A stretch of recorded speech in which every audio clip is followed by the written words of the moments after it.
Episode 10, Chapter 9. Chapter 9. The sun had dipped with the late afternoon into the evening and, finally, into the first suggestions of twilight. The air had cooled some, which prompted him to pull the dark cloak around his shoulders.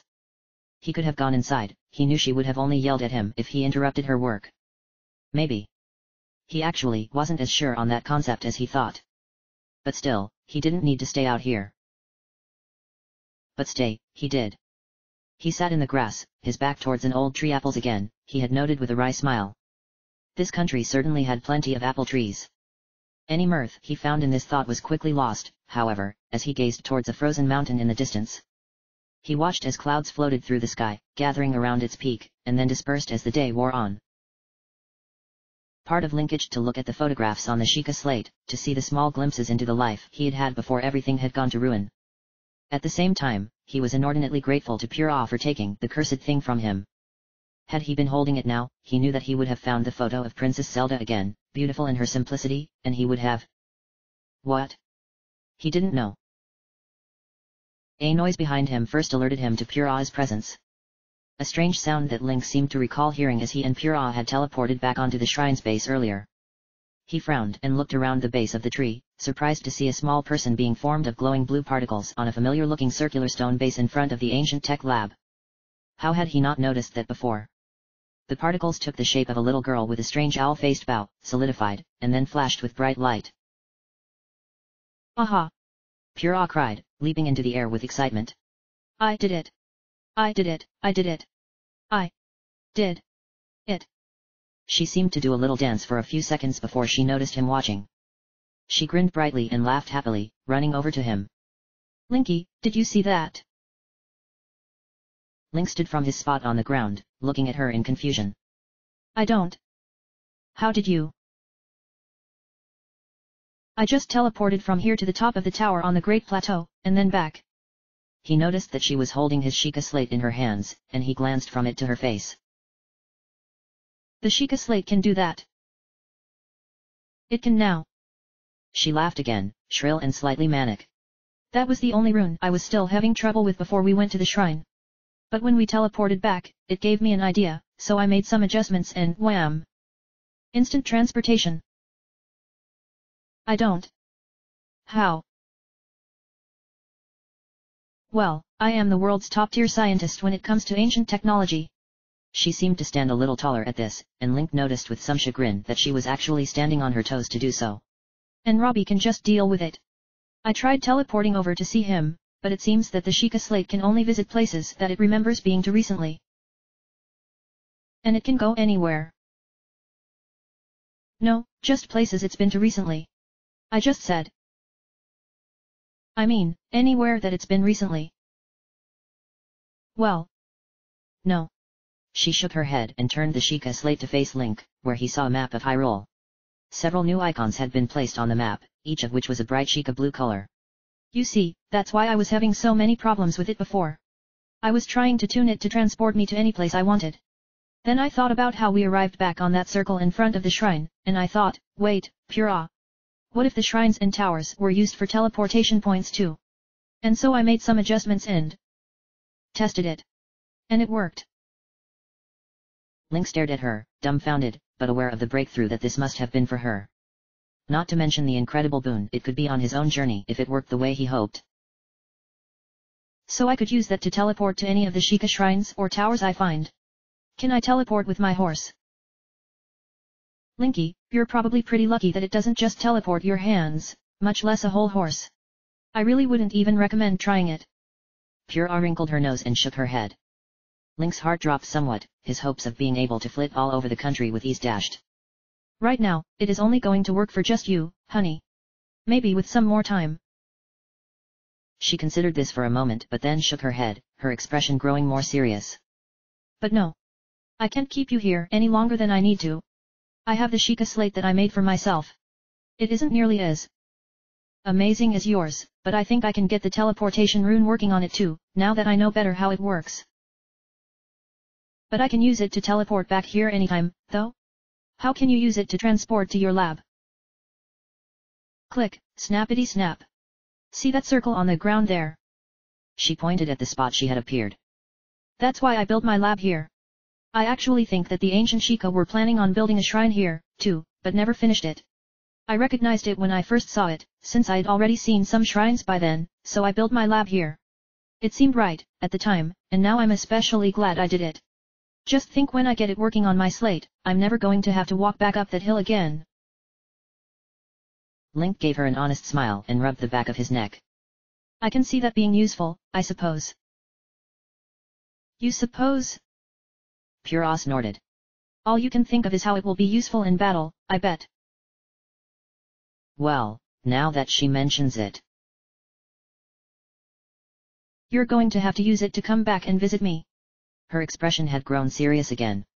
I need to keep researching your real Sheikah slate to make sure I get mine just right, and... Pura's cheeks flushed slightly and she clasped her hands behind her back, digging her toe into the grass. It's good having you back. Well, you're kind of fun for an old stick in the mud. A stick in the... At least, that's what you used to be. Oh. She was talking about his former self, then. His mood immediately began to sour again. Now, come on. Simon has some stew cooking, and I made sure he made enough for you too. That did improve Link's mood some, and he followed her around the lab to another door that led into a much cozier section of the house, where it was warm and the smell of beef and vegetable stew filled the air. It was some time later that Pura and Link walked back outside. He approached Spirit, placing a handful of additional supplies that Pura had given him into Spirit's packs. The horse seemed eager to get moving again, and he nickered impatiently. He grasped the saddle and pulled himself up into it. Linky. Pura looked up at him, that same strange serious expression on her face again. He looked down at her, eyes meeting hers. I know that you are probably a little overwhelmed right now. But I think you can do it. Link gave her the smallest of smiles, though he didn't truly feel it in his heart. First Roam, then Impa, Telma, and now Pura. So many of them seemed confident in him, so why wasn't he able to feel the same confidence? And we'll help you. Me and Impa and Robbie, too, once we tell him you're back. Impa might have already done it. Link felt a sudden surge of gratitude for the woman standing beneath him, and he gripped Spirit's reins tightly in order to avoid showing the emotions. It wouldn't do for Pura to see him growing emotional over such a simple statement. But really, he was grateful. Just hearing that someone else wanted to help him was something that he truly needed to hear right then. Pura, you haven't? Link cleared his throat, blinking rapidly. You keep mentioning Robbie. Who is he? I don't remember. Oh. Let me see your Sheikah slate. Link handed it down to her, and her fingers danced across his screen.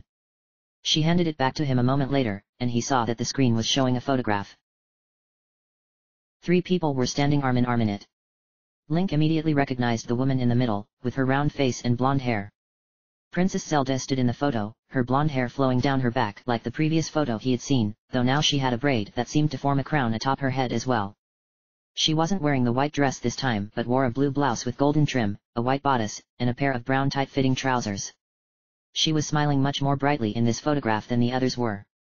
At once, Link's heart seemed to ache at the sight of the young woman, who seemed even younger in this photograph than the previous one. On either side of Zelda, 2 more individuals stood. Both were clearly Sheikah by their red eyes and white hair. One was a young woman, a few years older than Zelda, but wearing an altogether familiar cheeky grin and an even more familiar owl-shaped bow above her head.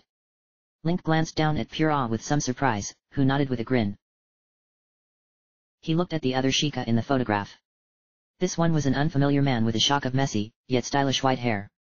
He was slightly taller than Zelda and had a curved sword attached to his waist. Even in the photograph, his eyes seemed keen and watchful. His eyes fell back to Zelda's face. Her cheeks, he noticed, were tinged with what looked like a blush. He squinted at her face, wondering at the redness of her cheeks. Something about the photograph. Something. Come on, Zelda. No time like the present. Oh, but I'm not, we were just digging and my hair isn't quite. Oh, hush, you look as beautiful as ever. Your knight can tell you, won't you, Linky? What? Pura, that is hardly. Get over here. Link, are you ready to take it? Smile, everyone. A lighthouse atop a cliff overlooking the sea. A cool, salty breeze playing across his skin. Two women and a man standing together. The woman in the center was flustered, her cheeks slightly pink, but she smiled, nonetheless. He raised the Sheikah slate end.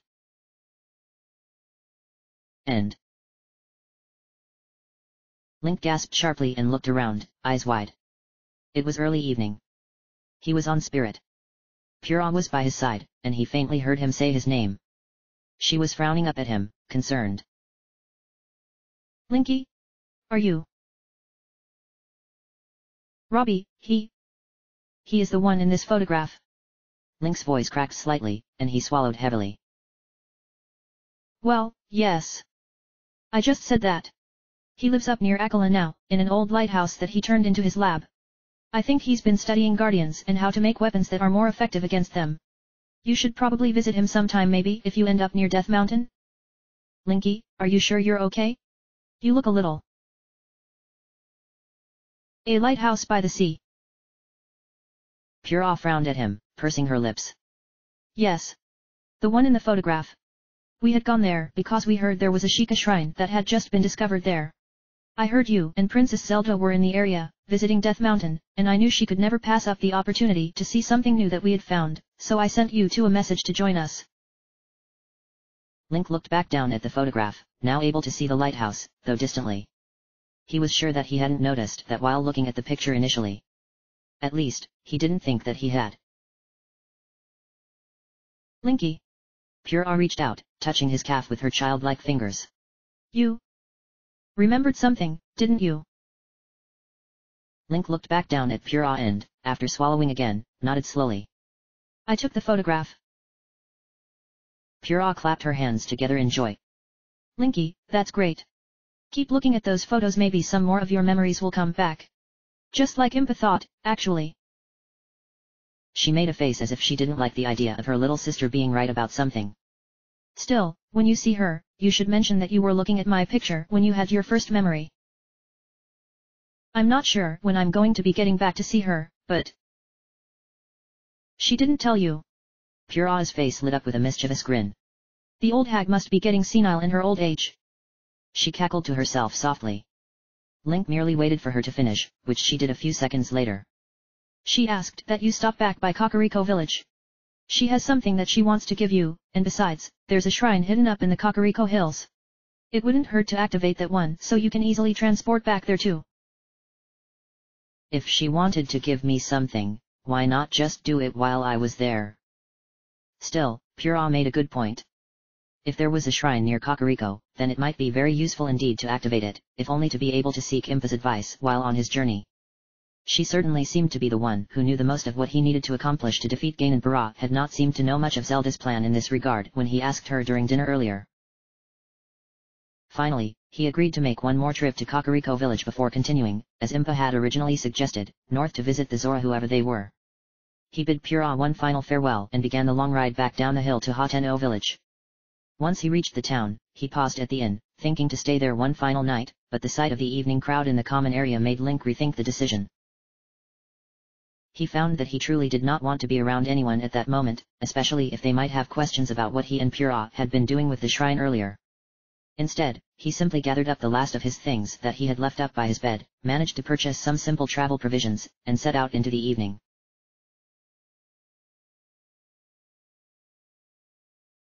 He eventually made camp in the woods that he had made camp in on the way into Hateno village. There, he made a small fire and pulled out the small cook pot that Pura had given him inspired by the photograph of himself cooking. He set out to prepare a simple meal of fruit and vegetables, but he then noticed a large, dark gray truffle growing nearby, illuminated by his fire. Curiously, he approached it, smiling faintly at the memory of Nat and Meghan arguing over finding some of these truffles in this forest. He decided to add the truffles to his meal and was quite satisfied with the end result. After eating, Link spread out his simple bedroll and, for a time, he lied there, gazing up at the stars overhead. It was a clear night, with a light breeze causing the tree leaves to shiver. Nearby, an owl hooted. Princess Zelda. His hesitant voice cut through the quiet. Princess, can you hear me? Can you speak with me? Like before, his voice seemed to fall on deaf ears. He received no response to his queries and felt irritated with himself for even trying. Rolling onto his side, he closed his eyes, trying to sleep. Rest, however, did not come easily that night. After for what seemed like hours of tossing and turning, Link finally reached for and turned on the Sheikah slate. The brightness of the screen blinded him at first, causing him to squint in discomfort at the colorful icons that filled the screen. He touched the gallery rune, which brought back up the dozens of photographs left behind on the Sheikah slate. Impa had suggested that they were left there by Zelda in hopes that seeing them might spark some kind of memory in his mind. Clearly, she had been wise to do so, as he believed that just such an occurrence had happened earlier that night, though the memory was little more than vague flashes in his mind. He wouldn't have even known who any of the people were in the memory, had pure awe not told him. Still, though, if had been something. The first something since he had woken the week prior. Link spent a long time looking through the many images on the Sheikah slate. There were many more of him, several of Zelda, and quite a few of the other 4 beings that he had seen the night before. Something about them seemed vaguely familiar to Link, but no amount of effort on his part awakened any distant memory. At one point, he found a photograph of the 6 of them himself, Princess Zelda, and the 4 other beings, all wearing similar blue scarves or sashes. He and Princess Zelda were in the center of the photograph, surrounded by the others around them. The large tan creature with the wide grin stood behind the others and seemed to be embracing them all at once, which had clearly caused some commotion among the others, based on their positions and shocked expressions. The photograph made Link smile. He certainly could not remember anything about this image, the only one in the Sheikah slate that showed them all together at once, but it warmed his heart nonetheless to see the apparent friends together. It also occurred to him that he thought he might know who the 4 beings were. Mifa, the Zora. Daruk, the Goron. Urbosa, the Gerudo. Rivali, the Rito. The 4 champions that Roam had spoken of. The 4 champions that had traveled with Link and Princess Zelda. The 4 champions whom, to Link's horror upon realizing, had perished in the divine beasts when Ganon had broken free. Link shut the Sheikah slate down, placing it over with the rest of his things. He felt sick to his stomach. Where there had once been 6, now there remained only 1. His heart ached with shame for a failure that he could not even remember. If he had worked harder, could he have stopped their deaths? Could he have stopped the calamity Ganon? Could he now? That night, Link got very little sleep, kept awake long into early morning by his haunted thoughts.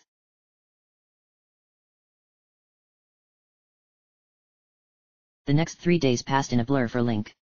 He tried to avoid looking at the photographs in the Sheikah slate, though he did occasionally flip through them, wondering if any other memories would be sparked. None were, and even the one that he had remembered was little more than a fragment of one. As he journeyed back towards Fort Hateno, he spotted, again, the orange Sheikah tower near Hateno village. He had considered again going to activate it, but when he scouted it, he saw that several groups of monsters had made camps around its base. He decided to keep moving at this time but felt some concern over their proximity to Hateno village.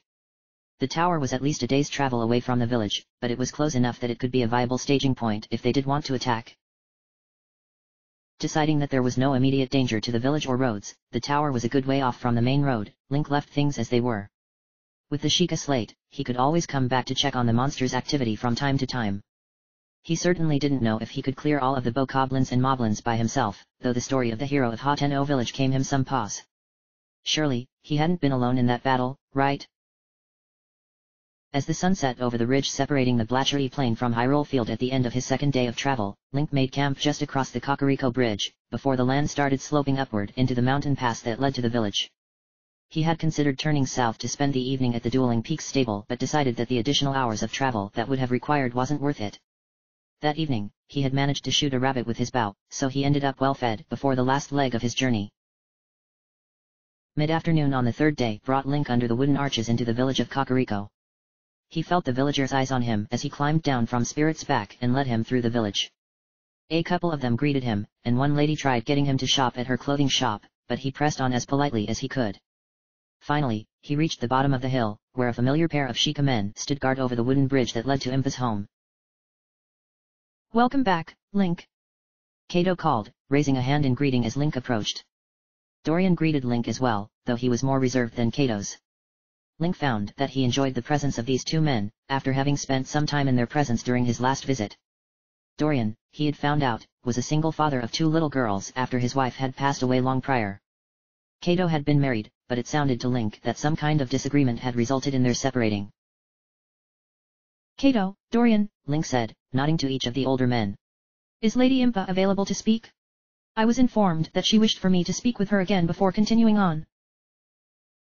Silence fell between them as they all seemed to consider Link's mission an ultimate goal. Finally, however, Dorian spoke. She told us that she expected you to come back soon, and to allow you to see her whenever you arrived. I'll have someone take your horse to the inn. Kato stepped up, taking Spirit's reins from Link. I am assuming that you will be staying with us tonight. Link glanced up towards the sky, where the sun was beginning to dip below the horizon, and nodded at Kato gratefully. He began up the wooden bridge suspended over the small moat that seemed to surround Impa's home. When he reached the top, he noticed that Paya was on her hands and knees next to the door leading inside, scrubbing or maybe polishing the wooden floor. Hello, Paya. When she heard his voice, she gasped sharply, leaping to her feet. Oh, Master Link. I didn't know that you were coming back. She paused and her face seemed to turn even redder. Today, I mean. Grandmother said that you might be back soon, but I didn't know why you would be back today. Link wasn't quite sure what to make of Paya. From his perspective, she seemed to have a great deal of difficulty speaking around others, and he wondered if she struggled with anxiety on top of that. She seemed charming in her own way, however, and always seemed to be hard at work on some kind of project. I just came from Hoteno village. Pura told me that your grandmother wanted me to stop here again. Oh, you met my Aunt Pura. Paya's face lit up some and she stood up a little straighter. I spent the summer with her 5 years ago. We write each other. She can be eccentric at times. Link couldn't help himself and laughed at this. Paya, in turn, looked somewhat mortified, ducking her head. Her blush reached the tips of her pointed ears. He cleared his throat, feeling somewhat embarrassed by her reaction. Yes, I think eccentric should about cover it. Despite the awkwardness of the moment, Link and Paya both shared a slight smile before she announced, a little more loudly than he thought was necessary, that she would go in and make sure that Impa knew of Link's arrival, and that he was welcome to wait in the audience chamber in the meantime. When they entered the house, however, both Link and Paya were surprised to find Impa already seated on a pillow on the floor, a tray with 2 cups of steaming tea beside her. Impa gave Link a knowing smile and a wink before looking at Paya. Paya, please retrieve the package that I had brought for Link. Impa motioned to the other pillow across from her, and Link dutifully sat down after removing his sword and shield, laying each of them down on the floor. Paya hurriedly went up the stairs to do as she had been told. Impa watched the girl go with a fond expression before looking back at Link. She fixed him with an even stare, lifting the cup of tea to her lips, sipping at it softly. Finally, when she lowered the cup, she spoke.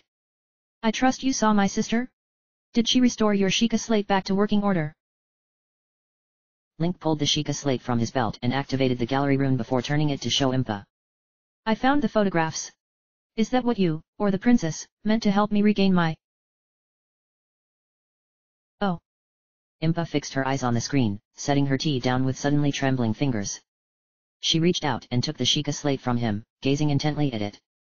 Link saw tears at the corners of her eyes, and he was grateful when Paya came down the stairs a few moments later, carrying a package wrapped in brown paper and tied with a piece of twine. Grandmother, Paya said, concern laced through her voice. She knelt on the ground beside Impa, placing a hand on the older woman's shoulder. Oh, is that they? Yes, dear. That is Princess Zelda. Impa's voice was heavy with emotion and Link found himself fixing his eyes on the wooden floor between them. She's so beautiful. Paya, oddly, glanced towards Link when she said this. Oh. And there is Master Link. And another one of Master Link. Link felt his face redden slightly at this. It was not lost on him that there were quite a few photographs in the Sheikah slate of him. He assumed that was just because the princess had been the bearer of the Sheikah slate at the time, and since he was always with her, he just ended up being in many of her pictures. After a few more moments of looking at the pictures, Impa requested privacy for her and Link, and Paya dutifully went back outside, presumably to continue cleaning the deck as she had been doing when Link arrived. Impa cleared her throat and Link finally looked back up to meet her eyes. Impa's eyes looked slightly red, but any signs of the painful emotions she had felt upon seeing the photographs were otherwise gone. She drank her tea again and looked at Link patiently, apparently waiting for him to speak. Link, in turn, took his cup of tea, taking a sip of it. It was warm and pleasant, not at all like that awful Gerudo brew that Telma had given him. He did not immediately say anything either, feeling comfortable in the silence that stretched between them. Finally, Impa did speak. Have they assisted with your memory loss? Link wasn't sure how to answer that. He had remembered something, yes, but the other things that he felt when looking at the photos were far worse than not remembering anything at all. He still remembered next to nothing, but now he knew that he had failed all of the smiling people in those photos. I remembered something. A fragment. He grimaced slightly and looked away. Nothing of substance or use. Link. Impa's voice was firm, drawing his eyes back. I did not send you to Pura in hopes that you would recover memories that would be useful in defeating Ganon. I doubt there will be much at all useful in the memories locked away in your mind. After all, you did not know how to defeat Ganon 100 years ago. Link flinched at that, and something must have shown on his face, for Impa's voice grew sharper. Yes, you failed. The princess failed. We all failed. And the kingdom has paid a terrible price for that failure. But you have been given another chance, another opportunity to right the wrong that has befallen Hyrule. Do not be so focused on your failure that you cannot see the hope before you. Link's face grew hot, and he still did not meet her eyes. Impa muttered something about youth before taking a long draw on her tea. When she brought the cup back down, she continued in a softer tone. I want you to regain your memories for you, as I am sure the princess wished as well. There is much pain in your history, and remembering it will not be pleasant, but there is also much joy and laughter. You deserve to have those memories back as well. It was only one memory. One simple event. For all of the other photographs that I've looked at, I haven't remembered anything else. He chose not to reveal the strange pull he felt whenever he saw photos of Princess Zelda. Something about that felt more private to him. And that may be all you ever remember. Impa nodded sagely. Link felt his heart sink. But I do not think so. Given time, I believe that you will recover more of your memories. Already, these images have helped you, and I would imagine that visiting the places that these were taken at might have an even stronger effect. Link felt a stab of worry at this. Was she suggesting that he go to the locations in each of those photos? He expressed these concerns to her, which only made Impa laugh. No, fool boy, I do not suggest you try to find each of these places. However, the journey that you must take to free the divine beasts is not so different than the one you and Princess Zelda took 100 years ago. You visited each of the different races in Hyrule to see the divine beasts, and that is reflected in these photographs. She turned the Sheikah slate around to show Link an image of a beautiful white stone structure standing on pillars over water. He could see some of the strange fishmen and women on the walkways of this structure. Zora's domain, Impa explained. That is where I recommend you go first. It is closest and easiest to reach from here, and I have heard some troubling news from that region recently. I am not sure of its validity, but the divine beast appears to be acting in a strange manner. It is possible that it is related to your awakening, but I am not sure. Link nodded, troubled by the news that the divine beasts appeared to be acting strangely. When Princess Zelda last spoke to him, she indicated that Ganon did not know of his awakening yet. If he did know now, then what did that mean for the princess? What did that mean for his journey? So those are Zora? Link said, finally. Impa gave him a flat look before launching into an explanation that, yes, those were Zora, a race of aquatic people that lived at the mouth of the Zora River. She also showed him the Gorons, the large, rock-like creatures that lived at the base of Death Mountain. The Rito were the avian people that lived to the west, in the Dabontha frontier. Link was able to guess who the Gerudo were from what little Telma had told him, but Impa informed him of where they lived as well, in the large desert, southwest of Hyrule. Some time later, Impa cleared her throat and pushed the small brown package towards Link. I had this made when I saw that you had awoken. I apologize that I had to call you back here, but I felt that you should have this. Link took the package, curious. He untied the twine and carefully unwrapped it. When it was unwrapped, he was shocked to see that it was a sky blue tunic, which matched the tunic he had worn in the photographs perfectly. White trim formed simple symbols around the waist and sleeves, which he thought might have represented the royal family and the different races of Hyrule, and the trim, likewise, formed what appeared to be an upside-down sword directly beneath his collar. Beneath the tunic was a simple white shirt with bands of red and green color at the collar and around the wrists. It is the champion's tunic, Impa said, looking at Link intently. Each of you had an article of clothing or ornamentation cut to mark you specifically as Hyrule's champions. Anyone who would look upon you while wearing that would have known who you were and your purpose. Link found that he was without words. Distantly, he wondered why Impa would give him this. He was no champion, was he? In fact, from what he had been able to ascertain, he no longer even had the one thing that set him apart in the first place. He had apparently lost the legendary blade in his battle. Impa, perceptive as usual, seemed to know some of his thoughts. I do not believe you ever felt you truly deserved to wear that tunic, even 100 years ago.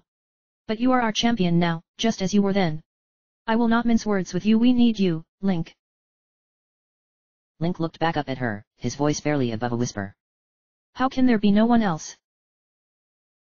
You hold within you the power to defeat Ganon. Impa's expression was gentle, but her voice was firm as always.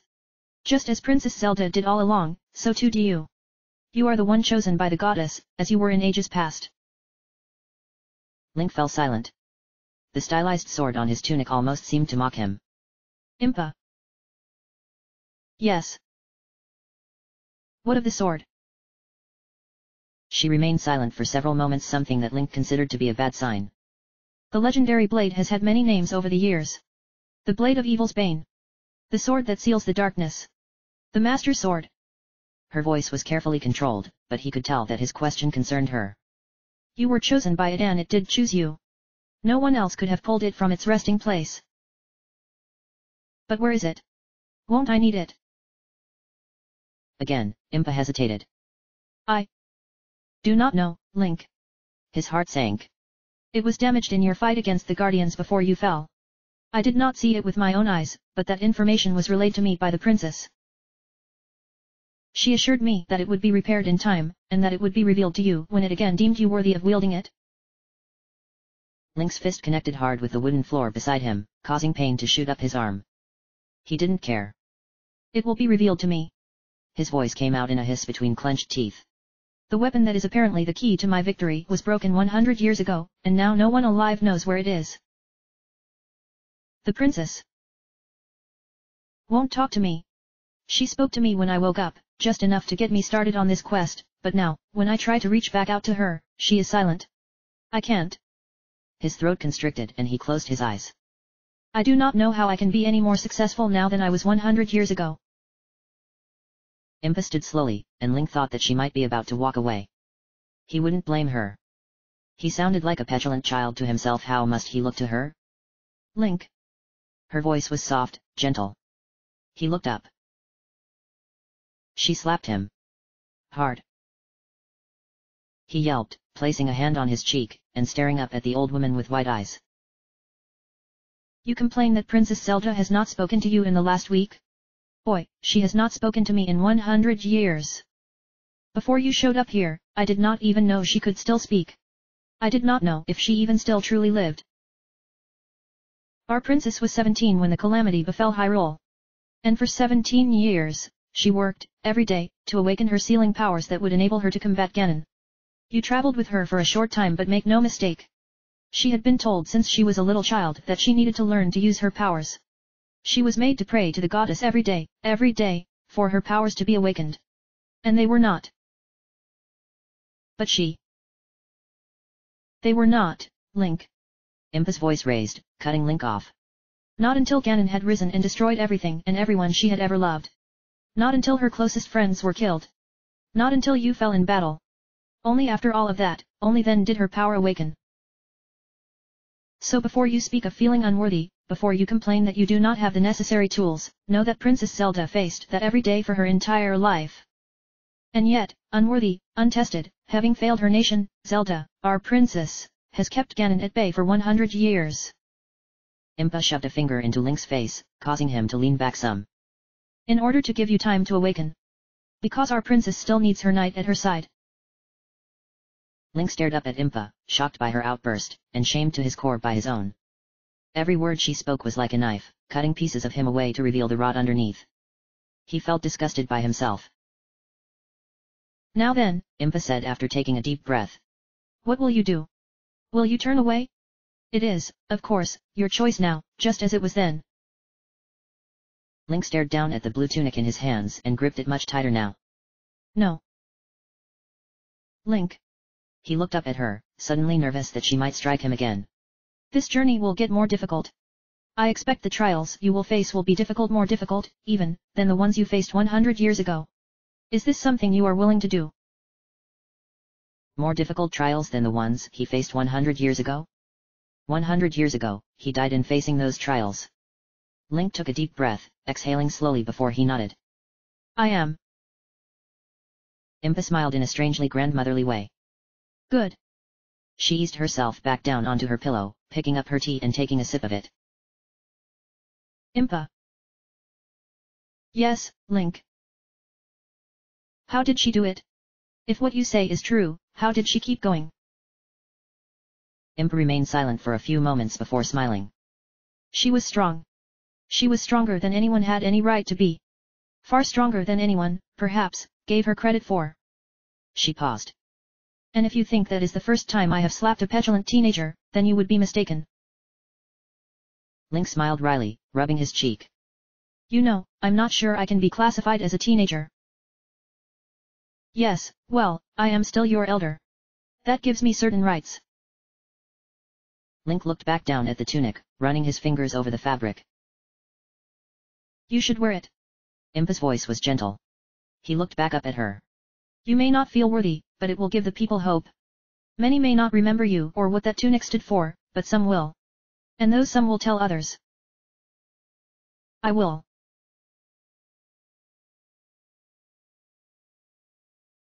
Link stepped out of Impa's house, the blue tunic and shirt folded over his arm. When he stepped out, he saw Paya methodically scrubbing one of the wooden banisters. She straightened when she noticed him. Oh, Master Link. I was told to tell you that your horse has been seen to and that a bed is waiting for you at the inn. Her cheeks were red and it was clear that she had been working hard while he was inside with Impa. Some of her white hair was plastered to the side of her face by sweat. Thank you, Paya, Link said, smiling at her. Have a good evening. He began down the bridge away from the house. Master Link. Link turned back to face her, curious. I couldn't help but to overhear some of. Oh. Link rubbed the back of his neck, his cheeks growing hot. He had hoped that no one else had overheard them. Grandmother is well known in town for how effective her slaps are. Link stared at Paya for a second, confused, but then his lips split into a grin, despite himself. Oh, I can believe it. He rubbed his cheek. It still felt a little tender, and he wondered if there would be a palm mark visible on it. I've certainly been on the receiving end of a few in my time. Paya, for the moment, seemed to be speaking easily. She wasn't looking right at Link, instead she was looking to the distance, a small smile played across her lips. Somehow, I can't imagine you ever doing anything to earn one, Link said, looking at the meticulously clean and polished deck. I don't think I've ever seen you not working. Oh. Paya's face suddenly turned a furious red and she gripped the banister so tightly that it looked like it was the only thing keeping her on her feet. Master Link, that is very kind, but... Link. What? You can call me Link. Really. I'd actually rather you do so. Paya, in that moment, looked quite uncomfortable, and Link worried that he had offended her somehow. She was an incredibly proper woman, very disciplined. He hoped that it was not improper to ask her to drop the master when speaking to him. I will. Link. Paya didn't quite meet his eyes, but it was a start. Thank you. Link turned and began back down the bridge. Have a good evening, Paya. Why, you as well, Link. Link glanced back at her once more, seeing that she was watching him as he walked away. When she saw him looking back, however, she squeaked and quickly began polishing the banister again. Chuckling softly, Link continued on towards the inn, eager for the warm food and bed within. End of chapter.